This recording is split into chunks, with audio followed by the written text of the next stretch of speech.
नमस्कार, मैं अभी अरवल विधानसभा क्षेत्र में हूं और यहाँ एनडीए के प्रत्याशी मनोज शर्मा जी चुनाव प्रचार में लगे हुए हैं। और मनोज जी, आपका बहुत बहुत स्वागत। क्या मुद्दा है आपका अरवल में, क्यों वोट देगा आपको लोग? अरवल में मुद्दा क्या है? अरवल में मुद्दा है क्या? मुद्दा ही मुद्दा है।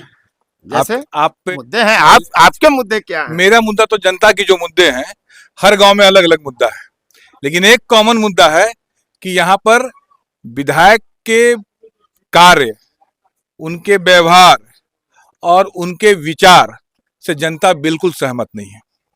यहाँ पर लोगों का ये कहना है कि महानंद जी जो है आरजेडी के सीपीआई-एमएल के जो विधायक है महागठबंधन के, उन्होंने जाति और क्षेत्र देखकर विकास का काम किया है, मतलब विकास में भी भेदभाव किया है। नहीं, अगर जाति भी देख के विकास करते, क्षेत्र देख के भी विकास करते, तो किसी कोने का तो विकास होता, किसी जाति का भी कहीं विकास नहीं हुआ। Total failure. टोटल देखिए, लोकतंत्र में मेरा मानना है कि वामपंथ के पास में कोई विजन ही नहीं होता है। लोकतंत्र के लिए लोकतांत्रिक होना पड़ेगा, और वामपंथी लोकतांत्रिक नहीं होते हैं। आप कहना कहीं भी विश्व का इतिहास है, इनके पास में सत्ता आ जाएगा तो ये निरंकुश हो जाते हैं, जैसे अरवल में हो गए। अरवल में इनके हाथ में सत्ता आई है तो ये तानाशाही करने लगे। तो ये तो वामपंथियों का इतिहास है, ये लोकतंत्र में चल ही नहीं सकते हैं। जो बंगाल में भी दिखते रहा है, कहीं भी वामपंथ कभी भी लोकतंत्र का हिमायती हो ही नहीं सकता है। तो आप पर भी तो दक्षिणपंथी होने का आरोप लगता है, संघी होने का आरोप लगता है। हम पंचनिष्ठा वाले दल हैं। हम लोकतंत्र की आस्था रखने वाले दल हैं। हम लोकतंत्र में पूर्ण रूपेण विश्वास करते हैं। हमारी स्थापना भी हुई तो लोकतंत्र के लिए ही स्थापना हुई। हमने पहली स्थापना काल से ही हम लोगों ने चुनाव लड़ा। वामपंथ बताए कि कब से चुनाव लड़ना चालू किया। लेकिन लोकतंत्र में अगर आप देखेंगे तो जितने भी महागठबंधन के नेता आ रहे हैं बिहार में, सभी तो यही आरोप लगा रहे हैं कि आरएसएस से बचो, संघ से बचो, लोकतंत्र को बर्बाद कर देंगे, लोकतंत्र खतरे में है। तो भाई आरएसएस को तो आरएसएस को आरोप लगता है कि भाजपा उसके इशारों पे चलती है। तो भाजपा को तो कब का लोकतंत्र खत्म कर देना चाहिए था। हमने तो धारा 370 खत्म करने वाले लोग हैं। हम स्पेशल आर्टिकल जो दिया गया है जम्मू कश्मीर के लिए, उसको खत्म करने वाले लोग हैं। हम तो वहां लोकतंत्र की बहाली किए।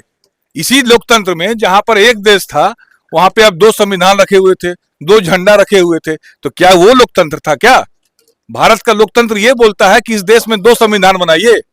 तो हमारा लोकतंत्र है कि इस देश में एक संविधान रहेगा। में चुनाव लड़ेंगे मनोज शर्मा तो 370 धारा भी मुद्दा है। बिल्कुल, क्यों नहीं मुद्दा है। राष्ट्रवाद का हर मुद्दा, संस्कृति का हर मुद्दा यहाँ का मुद्दा है। लेकिन यहाँ का विकास, यहाँ के जनता के चेहरे की खुशी, वो पहला मुद्दा है। स्थानीय स्तर पर आपका विकास का क्या मुद्दा है? कुछ तो जनता से वादा आपने किया होगा।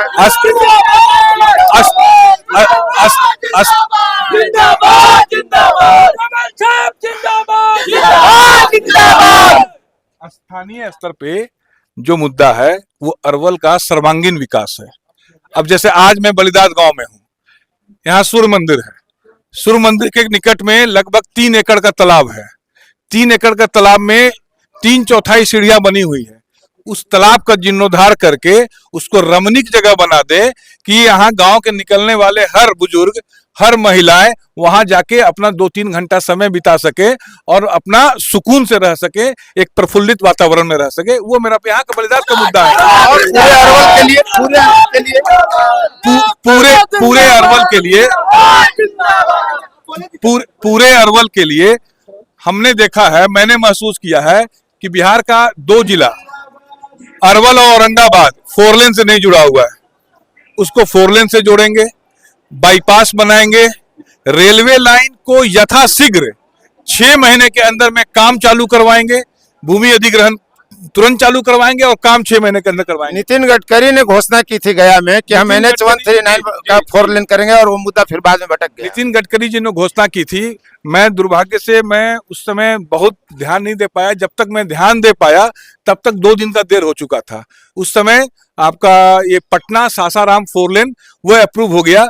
अगर वो हम लोग हल्के पहले से अगर सचेत रहते, यहाँ का मैं जनप्रतिनिधि रहता, तो वो 4 लेन का माननीय नरेंद्र मोदी का शिलान्यास यहाँ अरवल में होता। मतलब अब अरवल वालों को जल्द ही 139 और रेलवे भी मिल जाएगा। अब अरवल वाले को रेल लाइन जल्दी मिलेगा। 4 लेन के लिए एक और धक्का लगा के 4 लेन भी करेंगे। लेकिन भाजपा वाले एनडीए जो है बिहार में, आप प्रवक्ता भी रहे हैं, भाजपा के हैं। हाँ। तो ये युवाओं को बेरोजगारी के मुद्दे पर, नौकरी के मुद्दे पर भागते क्यों हैं? नहीं जैसा नहीं, कि महागठबंधन कहाँ बेरोजगारी का, हम तो स्वरोजगार की भी बात करते हैं। वो हर घर में नौकरी दे रहे हैं, तो हर घर रोजगार की नौकरी में, नौकरी एक तो मिलेगा। रेलवे में चुनिंदा अपने स्टाफ को नौकरी देने में तो उन्होंने 100 बीघा जमीन लिखवा लिया। घर घर नौकरी दे के पूरे विश्व का जमीन लिखवाना है क्या उनको? नौकरी देंगे और जमीन लिखवाएंगे? अरे नौकरी देंगे ही नहीं, पहले ही जमीन लिखवा लेंगे, नौकरी नहीं देंगे, पहले ही जमीन लिखवा लेंगे। और भाजपा वाले, हाँ। एनडीए वाले क्या करेंगे? हम तो काम करने वाले लोग हैं, हम तो काम करेंगे। क्या आप लोग का यहाँ लग रहा है? मनोज शर्मा चुनाव निकालने जा रहा है अरवल जिला से। हैं? अभी मनोज भाई जो है चुनाव जीतने जा रहे हैं अरवल जिला से। कैसे जीतेंगे, क्यों जीतेंगे? हर मुद्दा को लेकर चलेंगे। बलिराजपुरा जो है नाम है आपका? मिथिलेश साहब मेरा नाम है। आपका क्या नाम है?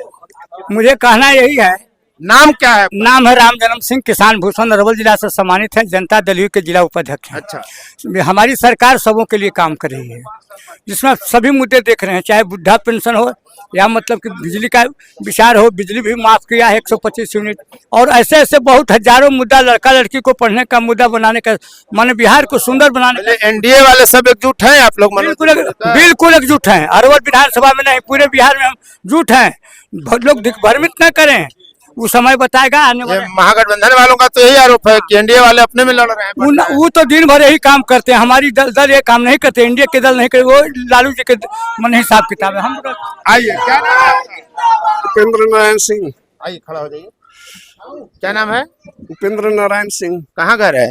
भदासी। तो क्या लग रहा है आपको अरवल विधानसभा क्षेत्र में? अरवल विधानसभा में ठीक लग रहा है, जीत रहे हैं हम लोग। ऐसे ही हवा में, हाँ, कागज पर? हाँ। कि लोग वोट देंगे, उतना वोट देंगे। मिलेगा उतना वोट? हाँ हाँ, मिलेगा।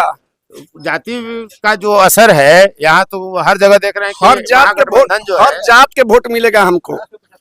कौन जात वोट नहीं दे रहा है मनोज जी को ये बताइए? कोई जात ऐसा नहीं है कि नहीं वोट दे हर रहा। जात में वोट हर मिलेगा। जात में वोट है मेरा।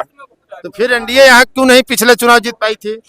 नहीं जीत पाई थी। इस बार जीतेगी, इस बार जीतेगी, क्योंकि यहाँ का कुछ विवाद के कारण पिछले विधायक जी के पास गया, तो विधायक जी बोलते हैं महानंद कि हमारा वोट देने वाली हो। क्या नाम है आपका? धर्मेंद्र गुप्ता। तो ऐसे विधायक बोलते हैं? तो महानंद जी बोले हैं, तो उसका असर तो करेगा ना जी।